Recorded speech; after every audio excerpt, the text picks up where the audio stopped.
मैं अमरीश कुमार श्रीवास्तव नव चेतना YouTube channel में आपका हार्दिक स्वागत करता हूं। आज अपन मध्य प्रदेश के 12वें मुख्यमंत्री श्रीमान मोतीलाल वोरा जी के लिए बात करेंगे।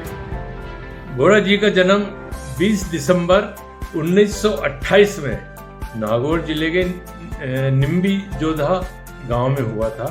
ये आज की तारीख में राजस्थान प्रदेश में आता है। इनके पिता का नाम मोहनलाल वोरा था। इनकी माता का नाम अंबाबाई था। इनके 4 पुत्रियां और 2 पुत्र हैं।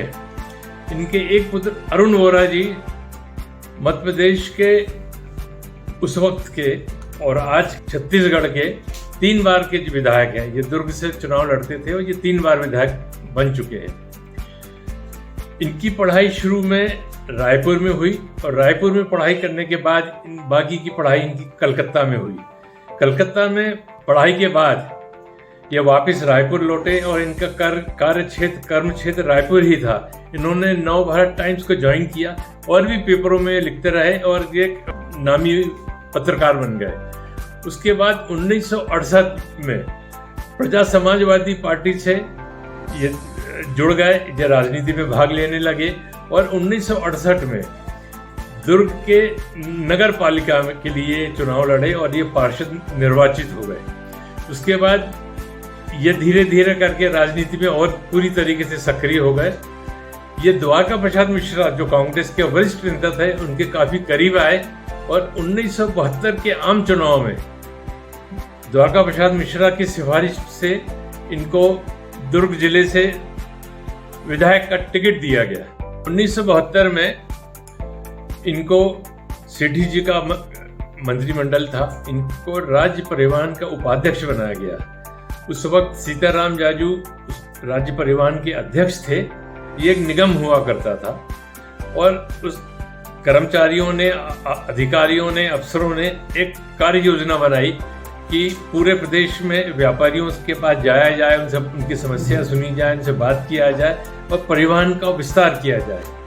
जब जाजू जी के पास ये सब प्रस्ताव गया तो उन्होंने कहा कि भाई मेरी उम्र इतनी हो गई, मैं तो इतना सफर कर नहीं सकता, वोरा जी को आप लोग ले जाओ।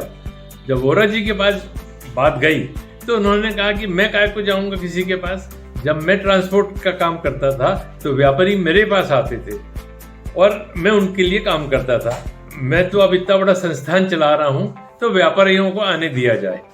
उसका नतीजा ये हुआ कि धीरे धीरे के व्यापारियों ने इनसे संबंध बनाए, अपने समस्याएं बताई, परिवहन के विस्तार के लिए इन्होंने कार्य किया और उस वर्ष पहले बार राज्य परिवहन जो था ये मुनाफे का निगम बन गया। इससे पहले राज्य परिवहन में कभी भी पैसा कमाया नहीं जाता था, घाटे में चलता था और इनकी कार्यशैली से, इनके मेहनत से राज्य परिवहन प्रॉफिट में आ गया। 1977 के आम चुनाव में आपातकाल खत्म हो जाने के बाद कांग्रेस की स्थिति बहुत दयनीय हो गई थी और मध्य प्रदेश में कांग्रेस सरकार गिर गई थी।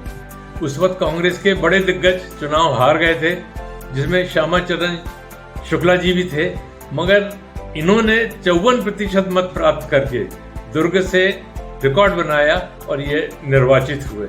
उस आपातकाल के बाद भी, उससे कठिन समय में भी इनकी लोकप्रियता कहीं से कम नहीं हुई। उसके बाद अगले चुनाव में जब कांग्रेस का अच्छा वक्त था, इनको 10% और ज़्यादा वोट मिले और ये 64% मत प्राप्त करके फिर विधायक बने। 1981 में अर्जुन सिंह जी ने इनको पहले बार मंत्रिमंडल में लिया और ये उच्च शिक्षा के लिए राज्य मंत्री बनाए गए। इन्होंने उसमें भी बहुत अच्छा काम किया। प्रदेश में कई नए कॉलेज खोले, कई जगह उन्होंने जो प्राइवेट कॉलेज थे उनका अधिग्रहण किया और शिक्षा नीति का एक अच्छे से विस्तार किया। इनके काम को देखते हुए 1983 में इनको कैबिनेट मंत्री बनाया गया उच्च शिक्षा का और इनको फुल फ्लैश मंत्री बना दिया गया। इस बीच मुंदर शर्मा जो प्रदेश कांग्रेस के अध्यक्ष थे, ये जबलपुर से सांसद हुआ करते थे। इनकी हृदय गति रुक जाने के कारण इनका निधन हो गया। उसके बाद इनको मंत्रिमंडल के स्थान पर इनको प्रदेश कांग्रेस कमेटी का अध्यक्ष बनाया गया और इन्होंने वो काम भी बखूबी निभाया। पहली बार कांग्रेस ने 40 में से 40 लोकसभा की सीटें जीती इनके कार्यकाल में। ये इनका एक कीर्तिमान है। इसके बाद पहली बार जब अर्जुन सिंह जी को राजीव गांधी जी ने पंजाब समस्या के लिए गवर्नर पंजाब का बनाया, तो उनसे पूछा कि आप किसको मुख्यमंत्री अपने स्थान पे बनाना चाहते हैं, तो इन्होंने अपने सबसे करीबी मोतीलाल वोरा का नाम लिया और मोतीलाल वोरा पहले बार 13 मार्च 1985 को मुख्यमंत्री बने और इनका कार्यकाल 13 फरवरी 1988 तक रहा। इन्होंने सफलतापूर्वक काम किया और कई उद्योगों लगाए, इन्हें कई चीज़ों का विस्तार किया। दूसरी बार का कार्यकाल इनका जो था वो था 25 जनवरी 1989 से 8 दिसंबर 1989 तक, 11 महीने का केवल कार्यकाल था। इसके बाद इनको राजीव गांधी जी ने केंद्र में बुलवा लिया, जहाँ पे ये इनको फिर से मंत्रिमंडल में लिया गया। ये स्वास्थ्य एवं परिवार कल्याण मंत्री रहे और इन्होंने उसके लिए बहुत सुचारू रूप से काम किया। इसके बाद 26 मई 1993 में इनको उत्तर प्रदेश का गवर्नर बनाया गया। उस वक्त उत्तर प्रदेश में बड़ी समस्या थी, इसमें ज़्यादातर गवर्नर रूल ही लगा रहा, तो ये 3 मई 1996 तक उसके गवर्नर रहे। 2002 में इनको राज्यसभा के लिए नॉमिनेट किया गया और ये राज्यसभा के मेंबर रहे। उसके बाद इन्होंने कांग्रेस की आखिरी समय तक सेवा की, ये करीब 2 दशक तक, और अखिल भारतीय कांग्रेस कमेटी के कोषाध्यक्ष रहे और इन्होंने उसका बड़ा सुचारू रूप से काम किया। ये सोनिया जी के बहुत विश्वसनीय और बहुत करीबी माने जाते थे।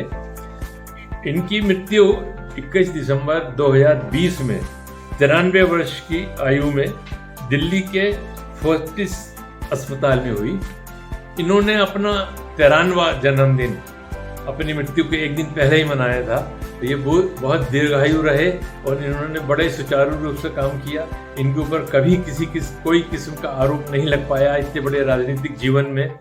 पर कांग्रेस ने अपना एक कर्मवीर हमेशा के लिए खो दिया और आज भी उनकी क्षति जो पूरी नहीं की जा सकती, उनका स्थान आज भी कोई ले नहीं सकता।